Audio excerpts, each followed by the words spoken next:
Wag nang paligoy-ligoy pa. Let's fly and go with AirAsia. Kasama tropa o pamilya o mag-isa. Let me know kung saan gusto. Malapit man o malayo. Kahit ilan pa ang baggage mo, let's fly and go. Tara na, let's fly and go. Presyong kayang-kaya mo. Mura nga, world's best low-cost airline to. Take you anywhere you want. Pinas man o ibang bansa. Your add-ons pa. Let's fly and go. Let's fly and go. Boracay man o Cebu. Book a trip for your next view. Let's fly and go. Let's fly and go. Rekta Futo sa Japan. Sa Seoul, let's keep up fan. Let's fly and go. Let's fly and go. Book your flights now via AirAsia Move. Wag mo sabihin radyo.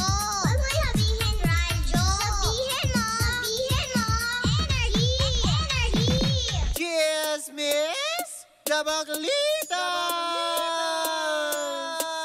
With Tita Cora and Kapitana Sisa. Same, pero iba! We are number 106.7 Energy FM. Sige. Pangga! O ano? Hinihinga Wag mong sabihin radyo! Sabihin mo! O diba? Hinihinga ng mga bakla dahil sa AirAsia na nakakaloka. Parang hindi naman tayo nag-aeroplano sa AirAsia. Parang pinaglakad tayo ng AirAsia. Oo nga. Ang saya-saya-saya lang. Ayan. Pare, pwede ba bumati muna? Go! Bakit ganun? Pero bago tayo bumati, syempre sa lahat pa rin po ng hindi nakakakilala sa amin. Ako po si Kapitana Sisa. At ako naman po ang inyong Tita Cora. At kami pa rin ang Baklita sa Woo Woo Woo! Hi po sa inyong lahat. Batiin natin si Reynold Foronda Disquera. Ayan, na nasa California ngayon. Oh! Hi! Speaking of California, Mare, meron akong babatiin sa California. Sino? Si Ate Maggie Ong. Ay, in fairness. Nurse siya from University of California, Irvine Orange County. Ay! Kasama niya si Lani Moose. Ayan. Kala ko si Lani Mercado. Hindi, nasa Cavite yun.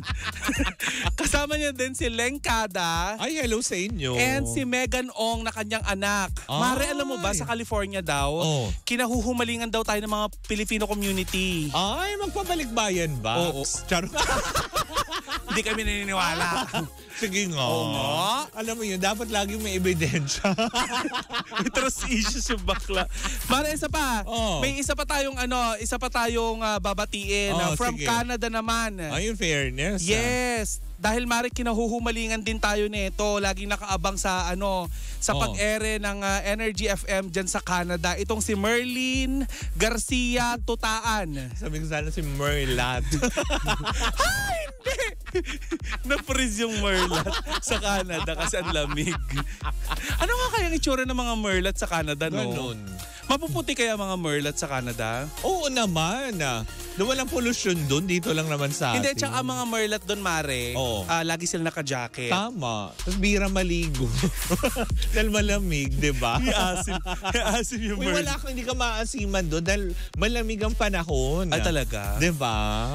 Parang itong si Oliver and Joel Ignacio ng Australia. Kasama nila si Kathy Amos. Bakit gano'n namang binabati natin? Diba? Mga from the other countries na. Diba? Na umi-international ang baklitas. Hello po sa inyong lahat dyan. Diba? Na nakakaloka. Kung kami ay bumati ng mga kababayan natin nasa ibayong dagat, kami ay mamimigay naman ng lucky number. Ay, for today's video, para sa ating mga kababayan dito sa Pilipinas. Hindi lang sa Metro and Mega Manila, kundi sa buong Pilipinas. Yes. Kaya nga naman, eto na, Bingbing! Pasok! Pangga! Bingo Plus! Panalo! So, sasayaw na naman ang mga bakla. Yan. Yan. Diba? Ando, Siyempre mga ando. pangga, ito na oras na para sa Pangga Bingo Plus panalo hatid yan sa atin ang Bingo Plus! Bingo sa saya! Plus sa panalo! Ito na ang numerong aking kakawkawin. Kawin? Yes! Kakawkawin. Bakit may dumi-dumi Nakikita dyan? ang mga hindi dapat makitang kinakaukaw. May dumi-dumi dyan. Oo nga. Pero ito na nga kinakawkaw ko na dahil ang mahiwagang Bingo Plus number para sa programa ng Baklitas. Sige, pakita mo ang ball, Mare. Eto na, ang puti-puti Ng ng ball. ball. Diba? Yes. Ang ating numero para sa programang Baklitas ay... Oh, ikutin mo ang ball Eto mo. na yan. 31! Tandaan po ninyo yan. Ang programang Baklitas ay naglabas ng numerong 31. Dapat mo rin pakantabayanan yan dahil mamaya sa programa ni Kuya Chico, pag natapat ang roleta sa mga bakla, diba, dapat ninyong masambit ang numerong 31. At sa mga nanonood naman po via our digital platforms, Facebook, and of Yes. course our YouTube channel, Aha. yan, pwede nyo po yung masundan at ma-recap kung ano nga ba ang numerong aming inilabas. Pero eto na, 31. Hindi ba? Diba? Siyempre, ang ating Pangga-Bingo Plus panalo para sa araw na ito ay hatid sa atin ang Bingo Plus! Bingo sa saya! Plus sa panalo! Thank you so much, Bing. Yes! Bye, Bing. Pero eto na ang chika natin for today's Eto na. video. Suswertihin ba ang lahat dyan? Ay, talaga namang swinerte tayo, Mare, dahil Oo. binigyan tayo ng pagkakataon last Saturday Correct. na maski papano ay makapanayam at makita at makausap. At hindi lang basta, alam mo yun, basta kausap, matagal na usapan. Oo. At chikahan po yan. Correct. Hindi ba sinuwerte ang Baklitas ng bonggang-bongga? Kwento muna natin, Mare, paano ba nangyari? Correct. Dahil unang-una, tuwing Sabado po, pwede nyo na pong antabayanan ng Baklitas dahil gagawin na po namin yan. Nagla-live kami pag Magla-live Saturday. kami pag Saturday. Kahit 30 minutes lang. Sa TikTok. Pero itong 30 minutes, hindi naman eh. Inabot nga tayo ng dalawang oras. Kulang-kulang 3 oras. Daldal ang mga akla. Pero Mare, ganun na nga. Yung tipong, diba? Yung pababay na sana Oo. tayo eh. Diba? Ngayon, habang nakalive ang mga akla, may nag-comment ng buwak-buwak-buwak. Oo. Dahil ang bakla nga ay merong trust issues. Ang sabi niya, ako, hindi yan si Mime. Oo, kasi nakalagay doon Vice Ganda, 'di ba? Tapos biglang ang ending buwak-buwak-buwak. To sabi ko, Diyos ko, Oo. si Meme ba yan? Sige nga, kung ikaw Tapos- si Mime. Tapos tuloy dire-diretso ang comment niya, 'di ba? Na sabi niya, mga bakla kayo, gumaganon-ganon siya. Tapos hanggang sa ano, sige nga, akyat ka nga. Umakyat Mime. Sampa ka nga, 'di ba? Ayan, oh. Ayan! Kaya nga naman nagkagulatan na. laki ng mukha mo. Di ba, lapad ang noo ko dyan. Akala ko tuloy yung bagong Terminal 3. Akala ko yung bagong Terminal 3 yan. Huwag ka mag-alala. Nandun yung Terminal 2 sa gilid. At saka yung Clark International Airport.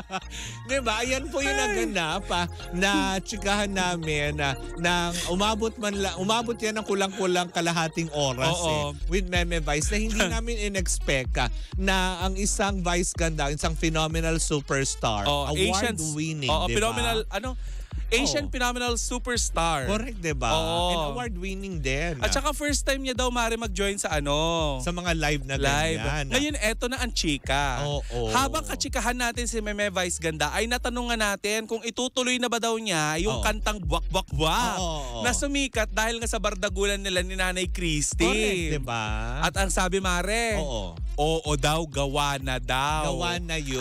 Oo. Diba? At yun nga hinihiling natin na sana ay mapatugtog natin sa energy. Correct, hindi ba? Pero ang chika niya, Mare, ay... I-ano daw, lilinisin daw muna nila. Oo. Yung pwede daw sa radyong mapakinggan. So, Mare, napaisip ako sabi... Ine-expect ko tuloy, parang bardagulan ito. Minura niya kaya yung buwak-buwak-buwak zone. Mimi yung totoo. At hindi lang yan. Ano pa? Natigalgal. Oo. Si Vice Ganda. Ang alin? Nang tanungin ni Tita Cora. Alam mo, ako talaga yung mapagbato ng mga question na Correct. Nang tanungin ni Tita Cora kung itutuloy ba ang demanda laban kay Christopher Mina, ay na-speechless for the first time.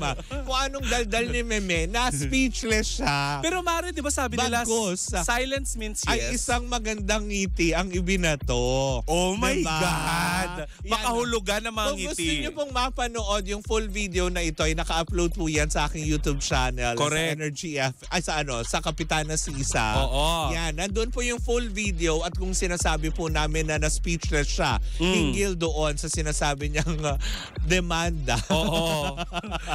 Ay talaga naman, Diba? Mare. Na nakakaloka to the highest level. At syempre Oo. gusto rin natin siyang batiin. At syempre gusto rin natin batiin of course si MC. Si MC. Alam mo yun, na parang for a first timer na hindi naman po kami magkakakilala ng personal. Hindi kami talaga nagkakausap na bigla silang umakyat sa aming live. Correct. At para sabihin niyang nanonood, pinapapanood niya at pinanonood Si Chang niya. Ami. Oh, thank you so much. Si Chang Miss Ami Perez. Nanonood pa rin sa Perez atin. pala ang taga-forward kay Meme. Diba matagal niyong hiniling na sana Oo. mapansin tayo ni Meme. Eto na yung pagkakataon. Correct. Sobra-sobra naman yung pagkabigay niya. Correct. Actually, ng mga panahon naman na yun, siguro, kaya naman hindi siguro nagsalita na rin si Meme o napangiti na lang din siya, diba? Na patunay lamang na hindi niya pag-aaksayan siguro ng panahon. May hindi ako makalimutan sa sinabi niya. Ano? Naalala mo, Mare, nung ininbitahan mo siya na, Meme, open po ang programa namin, ang Dabaklita sa Energy FM, sa iyong mga gustong linawin tungkol sa mga kontrobersiyang ito. Anong sabi niya, Mare? Sabi niya, hindi, Wala siyang nais. Wala siyang nais na iklaro. Dahil pag kinlaro niya yun, tapos na Tapos yung ang issue.